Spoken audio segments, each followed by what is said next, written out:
Suwun bateh ijek nanggone kabar sepasar. Warga Kecamatan Trucuk Kabupaten Jonegoro digegerno karo warnane banyu nggawan sing malih dadi coklat butek karo dibedhek perkara kecemar limbah.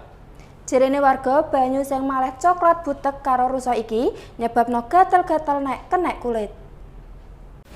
Warga Desa Padang Kecamatan Trucuk Kabupaten Jonegoro pas dina Selasa esuk digegerno karo kondisi banyu nggawan sing mara-mara wernane malih dadi coklat butek karo diduga perkara kecemar limbah.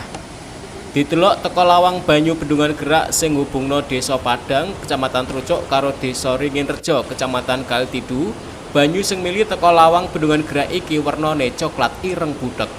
Kedadian iki awale diroi warga pas mancing karo ndelok wernane banyu sing ora koyok biasane.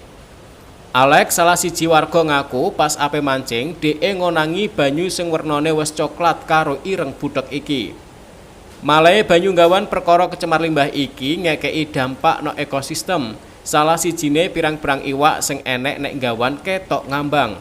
Tapi pas banyu didemek tangan langsung krasa gatel-gatel. Sauntara kuwi dekne nambahi malahe wernane banyu kecoklatan iki nggawe kasil buronan iwake dadi mudhun.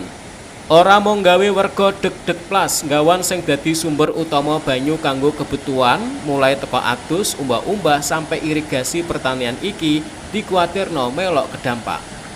Edo Jodi Aldian, JTV.